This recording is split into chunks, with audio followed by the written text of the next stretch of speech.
Hello dear students, welcome to our channel the future glow institute. Students, आज हम class 10th के chemistry का most valuable question एकदम exam में आने वाला क्वेश्चन लेकर आए हैं, जो आपके स्क्रीन पे दिख रहा होगा। सभी क्वेश्चन अनिवार्य है और सभी क्वेश्चन को आप लोग अच्छे से रिवाइज कर ले ताकि आपके एग्ज़ाम में कोई भी प्रश्न न छूटे, और इस चैनल को अपने दोस्तों तक पहुंचाए ताकि उनको भी इसका लाभ प्राप्त कर सके। सभी क्वेश्चन अनिवार्य है। इसका सब्जेक्टिव वीडियो और ऑब्जेक्टिव वीडियो फिजिक्स केमिस्ट्री का अपलोड कर दिया गया है, बायो का कर दिया गया है, और ये लास्ट है केमिस्ट्री का। ओके, इतना ही से आपके साइंस में क्वेश्चन पूछे जाएगा। आप प्लेलिस्ट पे जाके देख सकते हैं। चलिए हम वीडियो को स्टार्ट करते हैं। क्वेश्चन पहले बता देते हैं, उसका आंसर कैसे लिखना है, और अगर इसका PDF लेना चाहते हैं तो आप हमारे टेलीग्राम चैनल पे ज्वाइन हो जाइए, वहाँ पे आपको आंसर मिल जाएगा। ओके, वीडियो को स्टार्ट करने से पहले एक छोटा सा रिक्वेस्ट है, आप ज़रूर से शेयर करें और एक लाइक तो ज़रूर करें। ओके, चलिए हम स्टार्ट करते हैं। फर्स्ट नंबर क्वेश्चन है, पेंटेन के समावयवों के संरचना एवं सूत्रों के नाम लिखें। निम्नांकित अभिक्रियाओं के संतुलित रासायनिक समीकरण लिखें। ओके, तीसरा है हाइड्रोकार्बन क्या है, ये कितने प्रकार के होते हैं। 4 नंबर साबुन क्या है। ये सब लघु उत्तरीय है, दीर्घ उत्तरीय भी बताएंगे और सबका आंसर भी इस वीडियो में बताएंगे। आप लोग बने रहिए। सोडियम धातु को किरासन तेल में डुबाकर क्यों रखा जाता है। शराब पीने से शरीर पर क्या प्रभाव पड़ता है। क्या होता है जब CO2 चूना जल में प्रवाहित किया जाता है। तन्यता किसे कहते हैं। 9 नंबर क्वेश्चन है, लोहा की वस्तुओं का जस्तीकरण क्यों किया जाता है। 10 नंबर है, बेकिंग पाउडर क्या है। 11 आयोडीन युक्त नमक के उपयोगी क्यों सलाह दी जाती है। 12 नंबर है, प्लास्टिक और पेरिस्ट को आर्द्रता से दूर रखना क्यों आवश्यक है, इसकी व्याख्या करें। 13 नंबर क्वेश्चन है, जस्ता के 2 अयस्कों के नाम एवं सूत्र लिखें। 14 नंबर क्वेश्चन है, धोबिया सोडा का अणुसूत्र लिखें, इसके 2 उपयोग लिखें। 15 है, धातु के साथ अम्ल की अभिक्रिया होने पर समानतः कौन कौन से गैस निकलती है, एक उदाहरण देकर समझाएं। कठोर जल के मृदु करने के लिए सोडियम यौगिक का उपयोग किया जाता है, उसका नाम लिखें। 17 नंबर क्वेश्चन है, एनोडीकरण क्या है। 18 नंबर क्वेश्चन है, जिंक को आयरन सल्फेट के विलयन में डालने पर क्या होता है, अभिक्रिया का रासायनिक समीकरण लिखें। 19 नंबर क्वेश्चन है, लोहे को जंग से बचाने के लिए 2 उपायों को बतावें। 20 नंबर है, अश्रावित जल का विद्युत का चालन नहीं होता है जबकि वर्षा जल का होता है, क्यों। 22 नंबर क्वेश्चन है, आधुनिक आवर्त सारणी का नियम लिखें। 21 नंबर क्वेश्चन है, मेंडलिंग आवर्त सारणी का नियम लिखें। 23 नंबर क्वेश्चन है, आधुनिक आवर्त सारणी के 2 दोषों को लिखें। 24 नंबर क्वेश्चन है, सौर ऊर्जा से आप क्या समझते हैं और सौर ऊर्जा के प्रमुख उपयोग को लिखें। 15, 22, 23, 24 और 25 तीनों इंपॉर्टेंट है। बायोगैस क्या है। 26 नंबर क्वेश्चन है, पवन ऊर्जा क्या है, इसके उपयोग को लिखें। 27 नंबर क्या है, नाभिकीय संलयन अभिक्रिया क्या है। 28 नंबर, नाभिकीय विखंडन अभिक्रिया क्या है। 29 नंबर, IUPAC का सामान्य अर्थ क्या है। दोस्तों, ये आप द फ्यूचर ग्लो इंस्टीट्यूट पे देख रहे हैं, और अगर आपका PDF चाहिए तो आप हमारे WhatsApp नंबर 7352599030 पर कॉन्टैक्ट करके ले सकते हैं, या फिर आप टेलीग्राम पे ज्वाइन हो जाइए, वहाँ भी आपको ये PDF प्राप्त हो जाएगा। इसका आंसर भी आपको हम इसी वीडियो में बताएंगे। दीर्घ उत्तरीय प्रश्न हम बाद में करते हैं। चलिए हम फर्स्ट नंबर क्वेश्चन देखते हैं, इसका आंसर क्या होगा लघु का, उसके बाद हम दीर्घ का करेंगे। वीडियो में आप लोग बने रहिए, सभी प्रश्न महत्वपूर्ण है, यहीं से आपके एग्जाम में पूछे जाएंगे। ओके, चलिए हम स्टार्ट करते हैं फर्स्ट नंबर का आंसर। लघु का फर्स्ट नंबर क्वेश्चन का आंसर है, देखिए इसमें क्वेश्चन पूछ रहा था, पेंटेन के समावयवों के संरचना एवं सूत्रों का नाम लिखें। तो पेंटेन के समावयव संरचना लिख दिए C5H12, और उसका संरचना बता दिए, नॉर्मल पेंटेन, आइसोपेंटेन और नियोपेंटेन। ओके, ये 2 नंबर का क्वेश्चन पूछा जाता है, उसका है। फिर हम इसके बाद आपको दीर्घ का बताएंगे, पहले हम इसका सारा क्वेश्चन का आंसर कर लेते हैं। चलिए, सेकेंड नंबर क्वेश्चन है, निम्नांकित अभिक्रिया के संतुलन रासायनिक समीकरण लिखे, यानी रासायनिक समीकरण को संतुलन करके लिखना है। जिंक प्लस सल्फ्यूरिक अम्ल जिंक सल्फेट और हाइड्रोजन बनाता है, तो इसका हो जाएगा Zn प्लस H2SO4, और H2SO4 को इधर से ले जाएंगे तो एक पॉइंट इधर देंगे, यानी ZnSO4 प्लस H2O, यानी कि इसको विस्थापित कर देगा। ओके, अब सेकंड था बेरियम क्लोराइड प्लस सल्फ्यूरिक अम्ल, यानी बेरियम सल्फेट प्लस हाइड्रोक्लोरिक अम्ल, BaCl2 प्लस H2SO4, तो BaSO4 हो जाएगा और 2HCl हो जाएगा, इसको भी विस्थापित कर देगा। अब बात करते हैं, थर्ड नंबर क्वेश्चन था आपका, हाइड्रोकार्बन क्या है, ये कितने प्रकार के होते हैं। तो हाइड्रोकार्बन एक कार्बन जिस यौगिक में मौजूद रहते हैं उसे हाइड्रोकार्बन कहते हैं। जैसे CH4 C2H5 यानी जिसमें हाइड्रोजन मौजूद है उसको क्या कहते हैं, हाइड्रोजन कार्बन कहते हैं। आंसर ऐसे भी आप लिख सकते हैं, अपने लैंग्वेज में आंसर लिखिए, बहुत बढ़िया रहेगा। हमने बहुत कोशिश की है कि अपने लैंग्वेज में आंसर लिखा जाए। अब बात करते हैं कि हाइड्रोजन कार्बन के कितने प्रकार होते हैं। तो हाइड्रोजन कार्बन के 2 प्रकार होते हैं, संतृप्त हाइड्रोजन कार्बन और असंतृप्त हाइड्रोजन कार्बन, ठीक है। और असंतृप्त हाइड्रोजन कार्बन फिर 2 प्रकार के होते हैं, एल्कीन और एल्काइन। ओके, ये 2 नंबर में पूछा जाता है। उसके बाद अगर बात करते हैं 4 नंबर क्वेश्चन है, साबुन क्या है। साबुन उच्च वसा अम्लों का सोडियम लवण है। यह वनस्पति तेलों या जानवरों के वसा की अभिक्रिया NaOH से कराने पर प्राप्त होता है। यानी साबुन कैसे प्राप्त होता है, तो साबुन जानवरों का वसा और वनस्पति तेल को NaOH के साथ अभिक्रिया करवाते हैं तो साबुन और ग्लिसरॉल प्राप्त होता है। ओके, अब बात करते हैं सोडियम धातु को किरासन तेल में डुबोकर क्यों रखा जाता है। बहुत इंपॉर्टेंट क्वेश्चन है। सोडियम अत्यधिक क्रियाशील धातु है। यह सामान्य ताप पर वायु से अभिक्रिया कर अपना ऑक्साइड बना लेता है। यही कारण है कि सोडियम को हम क्या करते हैं, केरोसिन में डुबाकर रखते हैं। सभी प्रश्न महत्वपूर्ण है और सभी प्रश्न आपके एग्जाम के पॉइंट ऑफ व्यू से देखकर बनाया गया है। 6 नंबर क्वेश्चन है, शराब पीने से शरीर पर क्या प्रभाव पड़ता है। शराब हमारे शरीर पर बहुत बुरा प्रभाव डालता है। हमारे सोचने समझने की शक्ति को खत्म कर देता है। यह हमारे याददाश्त को भी प्रभावित करता है। लीवर, किडनी जैसे महत्वपूर्ण अंग भी इससे प्रभावित होते हैं, इसलिए शराब नहीं पीना चाहिए। ओके, अब बात करते हैं 7 नंबर क्वेश्चन है, क्या होता है जब CO2 चूना जल में प्रवाहित किया जाता है। यानी कार्बन डाइऑक्साइड जब चूना जल में प्रवाहित करते हैं तो क्या होता है। तो CO2 चूना के जल में प्रवाहित करने से उसका रंग व्हाइट हो जाता है, यानी दूधिया रंग हो जाता है। और क्या बना देता है, CaCO3 बना देता है। यानी CaOH का होल ट्वाइस प्लस CO2 अगर डालते हैं तो CaCO3 दे देता है और H2O दे देता है। यानी इसका इक्वेशन में बता दिए हैं। अब बात करते हैं 8 नंबर, तन्यता किसे कहते हैं। धातुओं का वह गुण जिसके द्वारा उसके तार खींचे जाते हैं उसे तन्यता कहते हैं। जैसे प्लेटिनियम सबसे अधिक तन्य धातु है, यानी कि जिसका सबसे लंबा तार बना सकते हैं तो प्लेटिनियम का। यानी ऑप्शन ऑब्जेक्टिव में पूछता है कि सबसे अधिक तन्य धातु कौन है, तो आंसर हो जाएगा आपका प्लेटिनम। बात करते हैं 9 नंबर क्वेश्चन है, लोहा की वस्तुओं का जस्तीकरण क्यों किया जाता है। तो लोहा के वस्तुओं का जस्तीकरण क्यों किया जाता है, यानी कि उसमें जंग न लगे। तो उसको हम लिखेंगे, लोहा वायु एवं नमी की उपस्थिति में संक्षारित हो जाता है। अंततः जंग लगने से बचाने के लिए लोहा का हम लोग क्या करते हैं, जस्तीकरण करते हैं। बात करते हैं 10 नंबर क्वेश्चन, बेकिंग पाउडर क्या है। तो सोडियम सोडा और पोटेशियम हाइड्रोजन टाइट्रेट के मिश्रण से बनाते हैं हम लोग बेकिंग पाउडर। ओके, यहाँ उसका हम मिश्रण लिख दिए CaCOHCOOK और CaCOHCOOH को NaHCO3 के साथ अभिक्रिया कराते हैं तो हमको क्या मिलता है, बेकिंग पाउडर मिलता है, यानी खाना बनाने वाला पाउडर। उसके बाद कहते हैं, यानी कि खाबर सोडा उसको कहते हैं। अब बात करते हैं आयोडीन नमक के उपयोग की सलाह क्यों दी जाती है, यानी आयोडीन युक्त नमक क्यों खाना चाहिए। तो आयोडीन नमक हमारे शरीर में काफ़ी आवश्यक होता है, इससे हमें घेगा रोग नहीं होता है। यह गर्भवती महिलाओं के लिए काफ़ी आवश्यक होता है। अंततः आयोडीन नमक में के साथ मिला देने पर हम नमक का प्रयोग करते हैं और शरीर में आयोडीन की मात्रा बनी रहती है। इसीलिए हम लोग क्या करते हैं, आयोडीन नमक को यूज़ करने के लिए प्रेरित करते हैं और यूज़ भी करते हैं। बात करते हैं 12 नंबर क्वेश्चन था आपका, प्लास्टर ऑफ पेरिस को आर्द्रता से दूर रखने क्यों आवश्यक है, इसकी आप व्याख्या करें। यानी प्लास्टर ऑफ पेरिस जल से अभिक्रिया करके क्या बना देता है, जिप्सम बना देता है, जो काफ़ी कड़ा हो जाता है। इसीलिए प्लास्टर ऑफ पेरिस को नमी से दूर रखा जाता है। इसका फार्मूला हो जाएगा CaSO4 × 1/2 H2O। Okay, plus 3 H2O जल के साथ अभिक्रिया करेगा तो क्या बना देगा, CaSO4 × 2 H2O। जिप्सम का सूत्र भी याद कर लीजिएगा और इक्वेशन भी याद कर लीजिएगा। ओके, ये क्वेश्चन इस बार के लिए VBI है। अब बात करते हैं जस्ता के 2 अयस्कों के नाम एवं सूत्र लिखें।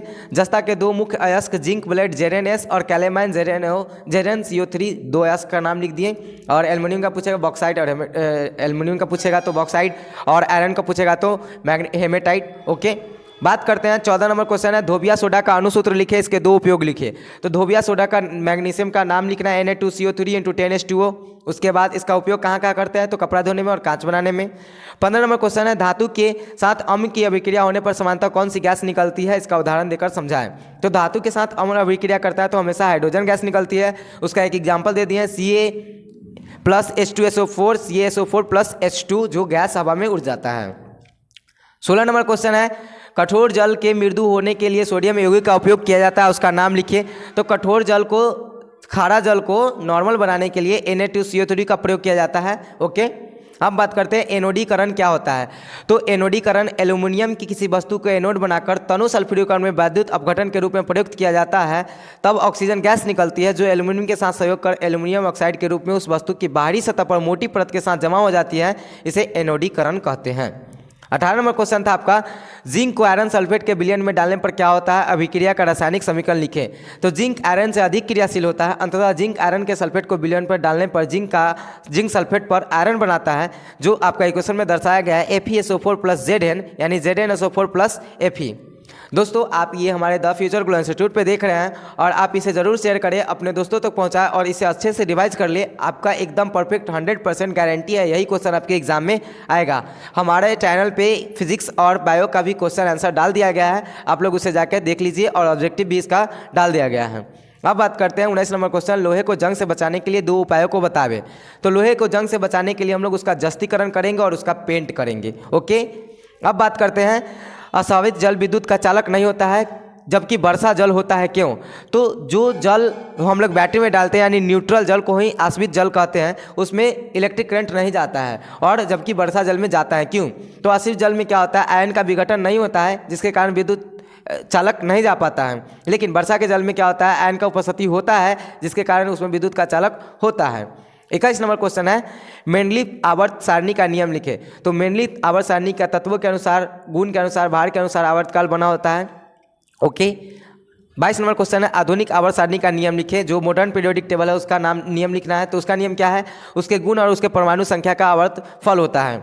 बात करते हैं 23 नंबर क्वेश्चन, आधुनिक आवर्त सारणी के 2 दोषों को लिखें। तो आधुनिक आवर्त सारणी में कितने दो दोष को लिखना है। तो आवर्त सारणी में हाइड्रोजन के क्षारीय धातु के साथ रखा गया है, पहला दोष। दूसरा दोष, इलेक्ट्रॉनिक विन्यास में हीलियम के क्षारीय मुद्रा के साथ होना चाहिए था लेकिन वह निष्क्रिय धातु के साथ होता है।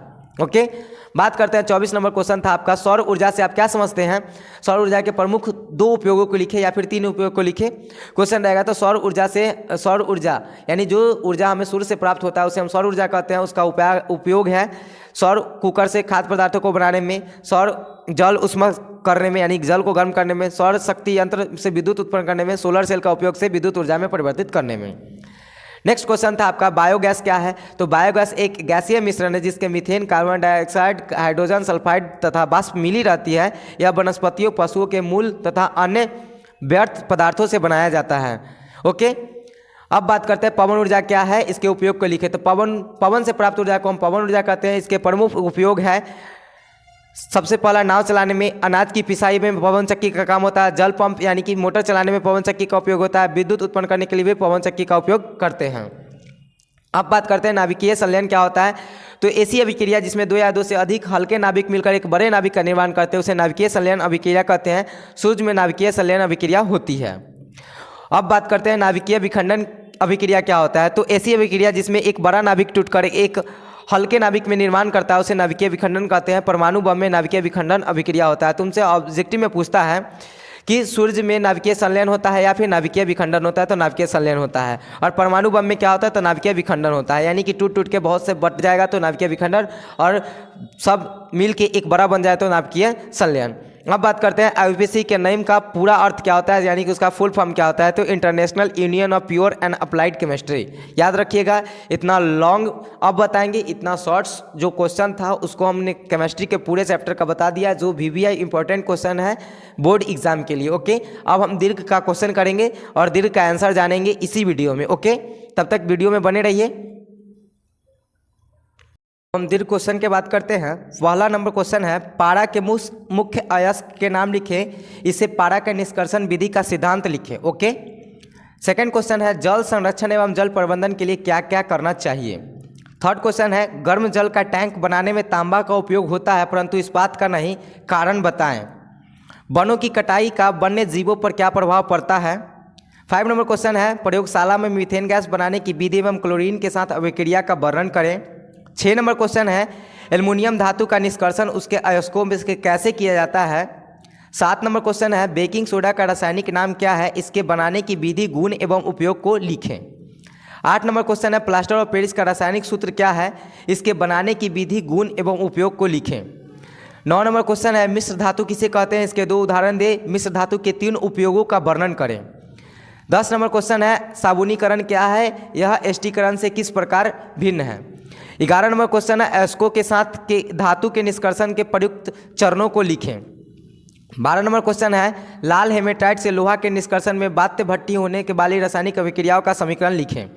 13 नंबर क्वेश्चन है इन्हें परिभाषित करें, यानी जितना दिया गया है उसको सबको डिफाइन करना है, यानी संयोजन अभिक्रिया किसे कहते हैं, अपघटन अभिक्रिया किसे कहते हैं, विस्थापन अभिक्रिया किसे कहते हैं। सबका ऐसा क्वेश्चन रहेगा, 2 4 5 रहता है परिभाषा में, 1 2 3 4 तक रहता है, यानी 3 4 का डिफिनीशन का परिभाषा देना पड़ता है।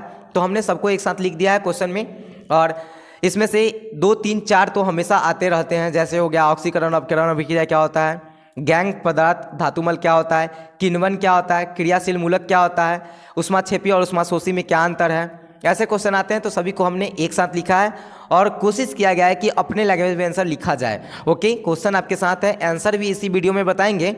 और अगर आप इसका PDF लेना चाहते हैं तो हमारे टेलीग्राम चैनल पे ज्वाइन हो जाइए, the future glow institute. Okay, 14 number question है समजातीय श्रेणी से आप क्या समझते हैं, इसके गुण को लिखें। 15 नंबर क्वेश्चन है क्या होता है जब हाइड्रोजन गैस को उबालते सल्फर से प्रवाहित किया जाता है। दूसरा, क्या होता है जब लाल तप्त लोहा को जल प्रवाहित किया जाता है। तीसरा, क्या होता है जब शुष्क बूझे चूने पर क्लोरीन गैस प्रवाहित की जाती है। चौथा, क्या होता है जब जिप्सम को 120 डिग्री सेल्सियस ताप पर गर्म किया जाता है। पाँचवा, क्या होता है जब सोडियम एसीटेट की प्रक्रिया सोडा लाइम से कराई जाती है। छठा, क्या होता है जब सोडियम की प्रतिक्रिया इथाइल अल्कोहल से कराई जाती है। सातवां, क्या होता है जब इथाइल अल्कोहल की विक्रिया एसिटिक एसिड से कराई जाती है। ओके, नेक्स्ट और लास्ट क्वेश्चन है आपके लिए इस बार के लिए, इनके IUPAC नेम लिखे, यानी कि इसका IUPAC नेम लिखने के लिए कहेगा ethyl alcohol, formaldehyde, acetaldehyde, formal acid, acetic acid, acetone, benzene, propane, butane, pentane, ethene, bromopropane. तो इन सब का रासायनिक सूत्र में से 2 3 का पूछ लेता है। हमने इसका संग्रह किया है BVI के लिए मोस्ट में। ओके, ये सब हमेशा पूछता है इसका संरचना सूत्र और उसका नाम लिखने के लिए। ओके, चलिए अब हम इसका आंसर बताते हैं कि आंसर इसका क्या होगा। ओके, अगर आप इसका PDF लेना चाहते हैं तो अपने दोस्तों को शेयर कीजिए और हमारे टेलीग्राम चैनल पर ज्वाइन हो जाइए। ओके, चैनल को लाइक सब्सक्राइब और शेयर जरूर करें। चलिए हम इसका आंसर बताते हैं। फर्स्ट नंबर का आंसर होगा, फर्स्ट नंबर का आंसर है पारा का मुख्य अयस्क HgS है, यानी पारा कहाँ से प्राप्त किया जाता है तो HgS से, और जिसे सिनेबार अयस्क भी कहते हैं। ऑप्शन क्वेश्चन ऑब्जेक्टिव में पूछता है सिनेबार अयस्क क्या होता है तो HgS। ओके, अयस्क का सांद्रण फेन उत्प्लावन विधि से करते हैं। सांद्रित अयस्क का जारण कर चारकोल के साथ गर्म करते हैं। HgS प्रारंभ में ऑक्सीजन से अभिक्रिया कर HgO बनाता है, जिसका इक्वेशन दिया गया है 2HgS + 3O2, समीकरण अभिक्रिया करके 2GO + 2SO2 जो हवा में उड़ जाता है। उसके बाद करते हैं कि HgO को गर्म करने पर पारा प्राप्त होता है, जिसे हम गर्म करते हैं तो उसके बाद हमको चारकोल से अभिक्रिया करके हमको क्या प्रदान होता है, पारा निकलता है। यानी पारा के बाष्पीकरण को संग्रहित कर पारा को प्राप्त किया जाता है। यानी कि इसका जब पारा के अयस्क का नाम लिखने के लिए और निष्कर्षण के लिए पूछेगा तो ये इतना लिखने के बाद ये इक्वेशन बना देना है। 5 नंबर आपका मिल गया। आप इसका स्क्रीनशॉट भी ले सकते हैं, नहीं तो आप हमारे टेलीग्राम चैनल पे इसका PDF प्राप्त कर लीजिएगा। सेकेंड नंबर क्वेश्चन है जल संरक्षण एवं जल प्रबंधन के लिए क्या क्या करना चाहिए। तो जल हमारे जीवन का मुख्य आधार है, बिना जल के हम जीवन की कल्पना भी नहीं कर सकते हैं। जल संरक्षण एवं जल प्रबंधन पर ध्यान देना चाहिए। व्यर्थ में हमें जल को बर्बाद नहीं करना चाहिए। बांध बनाकर हम जल का उपयोग कई प्रकार के कार्यों के जैसे कर सकते हैं, जैसे सिंचाई, मत्स्य पालन, जल विद्युत उत्पादन, यातायात इत्यादि में कर सकते हैं। हिमाचल प्रदेश में सिंचाई के लिए अपनाई गई स्थानीय व्यवस्था, जिसे कुलह के नाम से जानते हैं, को अन्य भागों में अपनाई जा सकती है। वर्षा जल का संचयन किया जा सकता है। भारत में जल संचयन की प्राचीन विधि को बढ़ावा दिया जाना चाहिए। बोरवेल द्वारा वर्षा जल को जल स्तर तक पहुँचाया जा सकता है। इसके अलावे डगबेल द्वारा जल स्तर तक पहुंचाया जा सकता है। इससे भूमिगत जल का स्तर नीचे नहीं गिरेगा। इसका ये सब विधि अपना के हम जल के संरक्षण कर सकते हैं। ओके, नेक्स्ट क्वेश्चन है गर्म जल का टैंक बनाने में तांबा का उपयोग होता है, परंतु इस बात का नहीं। यानी कि गर्म जल का टैंक बनाते हैं तो हम तांबा का बनाते हैं, लोहा का क्यों नहीं बनाते हैं, कारण बताना है। तो गर्म जल से अभिक्रिया करके तांबा क्या होता है, अभिक्रिया नहीं करता है, लेकिन इस्पात क्या होता है, मिश्र धातु होता है जो लोहा गर्म या जल वाष्प से अभिक्रिया कर लेता है, जो लोहा का ऑक्साइड बना देगा, जिसका इक्वेशन नीचे दिया गया है। उसके बाद यदि लोहा का इस्पात का टैंक बनेगा तो लोहा गर्म से जल से अभिक्रिया के उत्पाद के रूप में ऑक्साइड बना लेगा, जिससे जल खराब हो जाएगा, तथा तांबा का प्रयोग जल टैंक बनाने में के लिए किया जाता है, लोहा का नहीं। यानी कि जल खराब ना हो इसके लिए हम क्या करते हैं, तांबा का टैंक बनाते हैं। नेक्स्ट क्वेश्चन है वनों की कटाई पर जीवों पर क्या प्रभाव पड़ता है, यानी वन काटने से जीव पर क्या प्रभाव पड़ता है। तो वनों की कटाई का वन्य जीवों पर काफ़ी प्रभाव पड़ता है। इससे जानवरों के प्राकृतिक आवास खत्म हो जाता है, जिससे उसके रहने के लिए उपयुक्त वातावरण नहीं मिल पाता है। इसके परिणाम स्वरूप जंगली जानवरों में कुछ प्रजातियां विलुप्त होने के कगार पर है। सन 1970 ईस्वी में भारत के वन्य जीव एवं प्राकृतिक संरक्षण वर्ष मनाया गया था तथा देश में पशु पक्षियों की सुरक्षा हेतु कई राष्ट्रीय उद्यान बनाए गए हैं, जो सराहनीय हैं। मगर वन्य जीव के प्राकृतिक आवास में संतुलन बनाए रखने के लिए वनों की कटाई पर रोक लगाना होगा। विभिन्न प्रकार के जानवर पारिस्थितिक तंत्र को संतुलित रखते हैं। ओके, नेक्स्ट क्वेश्चन था आपका, प्रयोगशाला में मीथेन गैस बनाने की विधि एवं क्लोरीन के साथ अभिक्रिया का वर्णन करना था। जब सोडियम एसीटेट की प्रतिक्रिया सोडा लाइम के साथ कराई जाती है तो मीथेन गैस बनता है, जिसका इक्वेशन आप देख सकते हैं। सोडियम एसीटेट को सोडा लाइम के साथ अभिक्रिया कराया तो हमें मीथेन गैस प्राप्त हो रहा है। तो अब करा है कि क्लोरीन से अभिक्रिया करा के इसमें बताना था। तो क्लोरीन से अभिक्रिया कराएंगे तो मीथेन और क्लोरीन की अभिक्रिया से सूर्य की प्रकाश की उपस्थिति पर निर्भर करता है। पहला, अंधेरे में मीथेन क्लोरीन से कोई अभिक्रिया नहीं करता है, लेकिन जब ताप हम 220 डिग्री सेल्सियस तक देते हैं तब अंधेरा में अभिक्रिया होती है, जिससे कार्बन और HCl यानी कि हाइड्रोक्लोरिक अम्ल प्राप्त होता है, जिसका इक्वेशन आपके नीचे लिखा गया है। CH4 + 2Cl2 अंधेरा में करेंगे 220 डिग्री सेल्सियस टेम्परेचर देंगे तो कार्बन और HCl गैस मिलेगा। अब बात करते हैं, सीधे सूरज के प्रकाश में मीथेन क्लोरोफिल के विस्फोट अभिक्रिया करता है, जिससे कार्बन और HCl प्राप्त होता है। डायरेक्ट सनलाइट में भी कार्बन और HCl प्राप्त होता है। अब बात करते हैं सूर्य से विस्तृत प्रकाश किरण में, यानी थोड़ा थोड़ा जब प्रकाश की किरण आते रहेगा तब उसमें क्लोरीन विस्थापन अभिक्रिया करता है, जो पहले चरण में मीथेन क्लोरीन से अभिक्रिया करके मीथेन बनाता है, क्लोरोमीथेन बनाता है, जो आपको मीथेन से क्लोरोमीथेन बन गया, यानी एक बॉन्ड Cl + HCl हो गया। और दूसरे चरण में क्लोरोमीथेन से क्लोरीन अभिक्रिया करके डाइक्लोरोमीथेन बनाता है, जो क्लोरोमीथेन से डाइक्लोरोमीथेन बन रहा है सेकंड फेज में। तीसरे चरण में डाइक्लोरोमीथेन से क्लोरीन से अभिक्रिया करके टाइक्लोरोमीथेन बनाता है, जो चौथे चरण में जाके टाइक्लोरोमीथेन से क्लोरीन से अभिक्रिया करके टेट्राक्लोरोमीथेन बनाता है। ओके, तो इतने अभिक्रिया होते हैं किसमें, सिर्फ और सिर्फ क्लोरीन से अभिक्रिया करने में, सूर्य के प्रकाश की अभिक्रिया में, सूर्य की अनुपस्थिति में और सूर्य से कम विक्षेपण होता है उसमें। तो ऑप्शन में क्वेश्चन आपसे 5 नंबर का पूछेगा तो आपको इतना बनाना पड़ेगा। और इक्वेशन तो आप लोग याद कर लीजिए, VVI मोस्ट इंपॉर्टेंट क्वेश्चन है इस बार के लिए, क्लोरीन गैस विधि द्वारा वर्णन करें। ओके, अब बात करते हैं 6 नंबर जो क्वेश्चन था हमारे पास, एल्युमिनियम धातु का निष्कर्षण उसके अयस्क से कैसे किया जाता है, यानी एल्युमिनियम धातु को उसके अयस्क कैसे निकाला जाता है। तो एल्युमिनियम का निष्कर्षण बॉक्साइड अयस्क के द्वारा किया जाता है। अयस्क का सांद्रण निक्षालन विधि द्वारा किया जाता है। सांद्रित अयस्क का निस्तापन किया जाता है। निस्तापन अयस्क के साथ क्रोयोलाइट फेल्डपास मिला दिया जाता है। क्रोयोलाइट जो मिश्रण का गलनांक कम कर देता है और फेल्डपास द्रवित मिश्रण को विद्युत का चालक बना देता है, जिससे विद्युत विच्छेदन की क्रिया आसान हो जाती है। द्रवित मिश्रण को क्रूसिबल में लेकर विद्युत विच्छेदन करने पर कैथोड पर एल्युमिनियम प्राप्त हो जाता है, जिसका इक्वेशन आपको नीचे दिया गया है। यही पूछ रहा था आपसे कि एल्युमिनियम कैसे प्राप्त किया जाता है उसके अयस्क से। अब बात करते हैं 7 नंबर क्वेश्चन आपका था, बेकिंग सोडा का रासायनिक समीकरण क्या है, इसके बनाने की विधि और गुण का उपयोग करना था। तो बेकिंग सोडा बनाने का विधि जो है, इसको हम लोग बेकिंग सोडा को सोडियम का बाइकार्बोनेट के नाम से भी जानते हैं। इसको हम लोग हाइड्रोजन कार्बोनेट भी कहते हैं, हाइड्रोजन कार्बोनेट कहते हैं। और इसका इक्वेशन नीचे दिया गया है, बेकिंग सोडा कैसे निकलता है, इसका गुण क्या है। तो इसका जो गुण है, यह जलीय विलयन क्षारीय होता है। इसका अम्लों से अभिक्रिया करके CO2 प्रदान करता है, NaHCO3 HCl NaCl + H2O और CO2 प्रदान करता है। इसको गर्म करने पर सोडियम बाइकार्बोनेट प्राप्त होता है। और इसका उपयोग क्या क्या है, तो बेकिंग पाउडर बनाने में, पेट की अम्लता को कम करने में यानी औषधि के रूप में, अग्निशामक यंत्रों में, खाना जल्द बनाने में। ओके, नेक्स्ट क्वेश्चन है VVI मोस्ट इंपॉर्टेंट क्वेश्चन इस बार के लिए, प्लास्टर ऑफ पेरिस का रासायनिक सूत्र क्या है, इसके बनाने की विधि एवं गुण का उपयोग लिखें। तो प्लास्टर ऑफ पेरिस का सूत्र होता है CaSO4 × ½ H2O calcium sulphate hemihydrate, इसका नाम होता है। बनाने की विधि क्या होता है, तो इसको जिप्सम को 120 डिग्री सेल्सियस पे गर्म करते हैं तो प्लास्टर ऑफ पेरिस बनता है। और इसका गुण क्या है, तो यह श्वेत एकदम वाइट पाउडर होता है और इसमें जल मिलाने पर यह पुनः जिप्सम में बदल जाता है, यानी जहाँ से बनता है उसको जल मिला देंगे तो वही बन जाएगा। इसका उपयोग क्या क्या है, तो इसका उपयोग हम लोग टूटी हड्डियों को जोड़ने में पट्टिया के रूप में करते हैं, मूर्ति बनाने में, मूर्तियों को सांचा बनाने में, सजावट के सामान बनाने में। अब 9 नंबर क्वेश्चन की बात करते हैं, मिश्र धातु किसे कहते हैं, इसके 2 उदाहरण लिखें। मिश्र धातु के 3 उपयोगों का वर्णन करें। तो मिश्र धातु क्या होता है, जो दो धातु को हम लोग जब एक साथ धातु और अधातु का समान मिश्रण करते हैं तो क्या बनता है, हमें मिश्र धातु बनता है। तो मिश्र धातु क्या है, पित्तल, तांबा, जस्ता मिश्र धातु है, सोल्डर, टीन, सीसा मिश्र धातु है।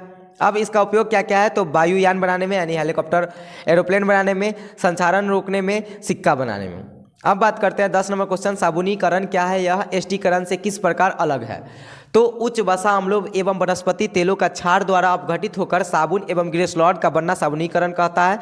वनस्पति तेल और NaOH को अभिक्रिया करवाते हैं तो हमें साबुन और ग्लिसरॉल प्राप्त होता है। अब बात करते हैं H2SO4 की उपस्थिति में एसिटिक अम्ल तथा एथिल एल्कोहल की अभिक्रिया से एथाइल एसीटेट बनता है, जिसे एस्टीकरण अभिक्रिया कहते हैं। तो एस्टीकरण अभिक्रिया के दौरान जो एस्टर प्राप्त होता है उसमें फल जैसी गंध होती है।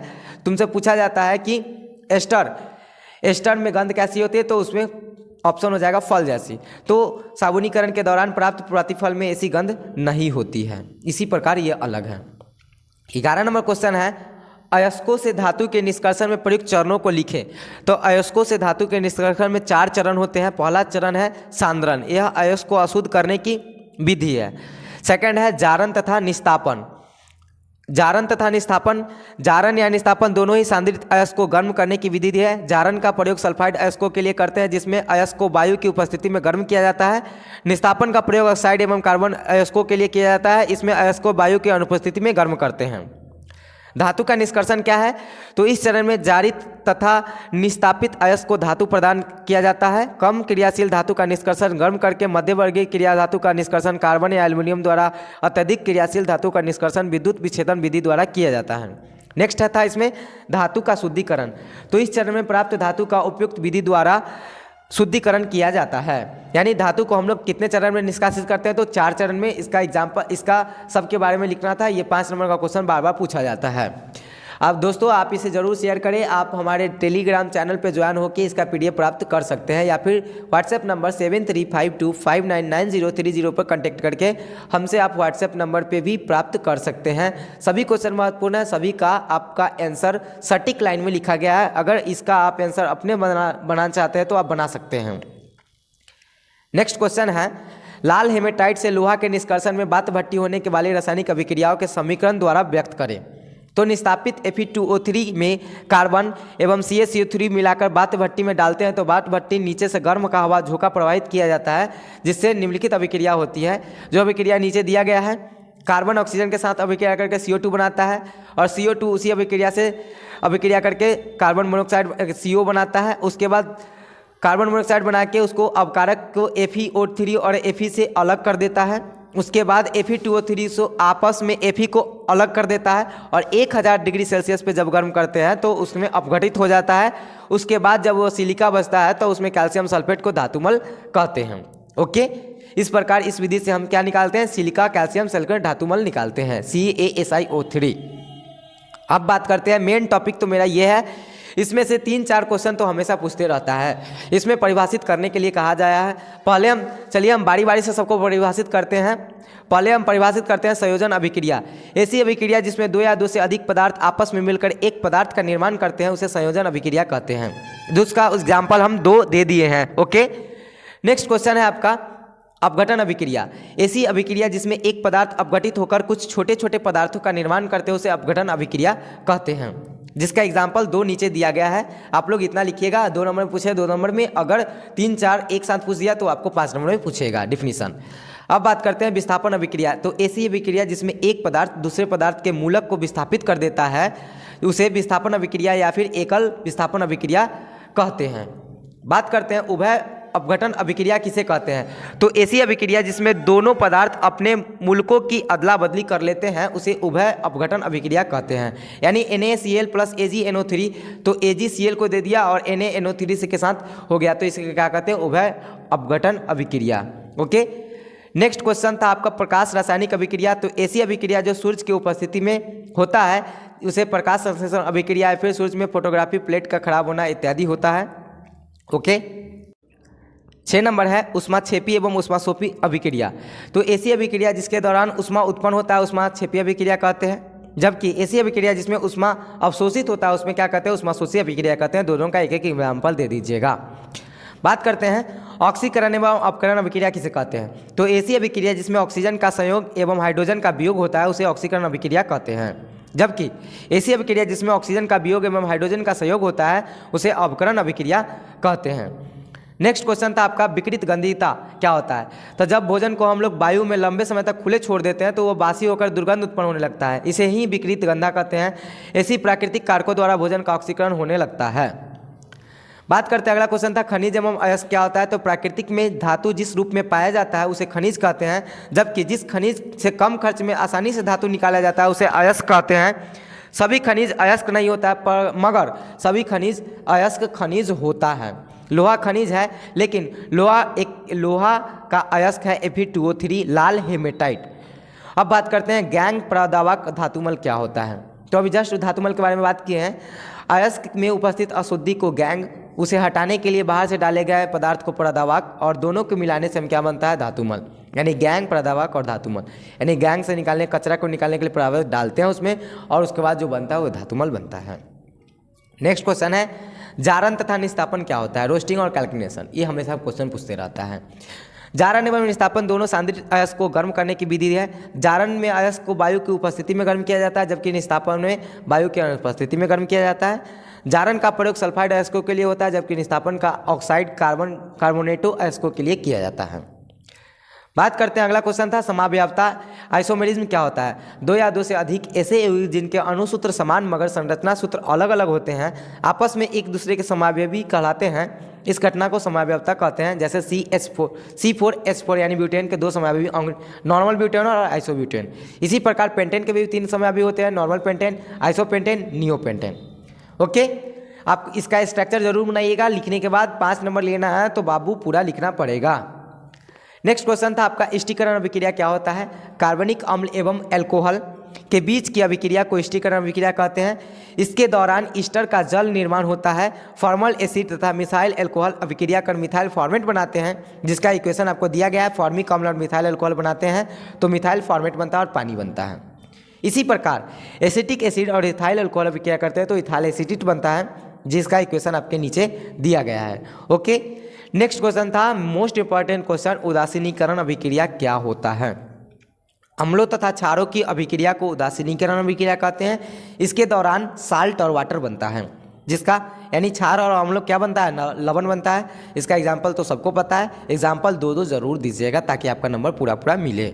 ओके, नेक्स्ट क्वेश्चन है किण्वन किसे कहते हैं। अब ऐसी प्रक्रिया जिसमें जटिल कार्बनिक यौगिक एंजाइम की मदद से अपघटित होकर सरल कार्बनिक यौगिक का निर्माण करते हैं उसे किण्वन कहते हैं। किण्वन के द्वारा ईख के छुआ को इथाइल अल्कोहल में मदद किया यानी निर्माण किया जाता है और ईस्ट का एंजाइम अच्छा होता है जिसके दौरान CO2 गैस निकलती है।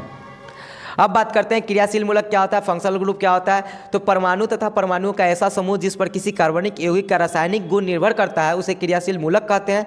जैसे एल्कोहल का क्रियाशील मूलक OH होता है, एल्डिहाइड का क्या होता है CH होता है। ऑब्जेक्टिव में भी पूछता है कि एल्कोहल का क्रियाशील मूलक क्या होता है, एल्डिहाइड का क्रियाशील मूलक क्या होता है। अब बात करते हैं एल्काइल समूह क्या होता है।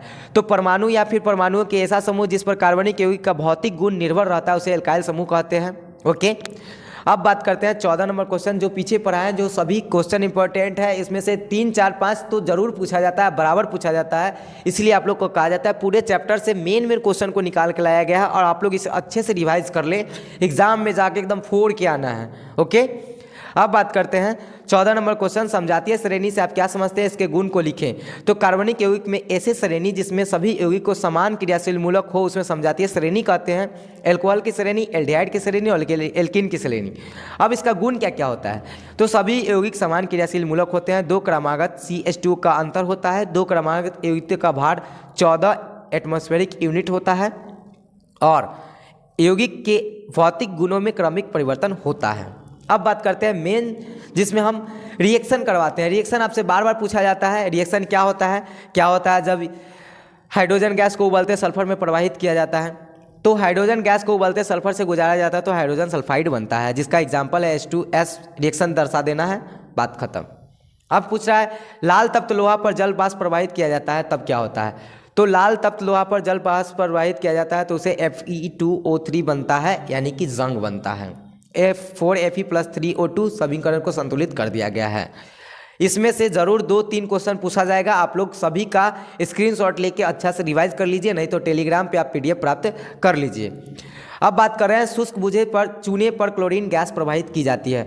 तो शुष्क बूझे चूने पर 40 डिग्री सेल्सियस ताप पर क्लोरीन गैस प्रवाहित की जाती है, जबकि ब्लीचिंग पाउडर बनता है। तो शुष्क गैस पर जब प्रवाहित करते हैं हम तो क्या बनता है? ब्लीचिंग पाउडर बनता है।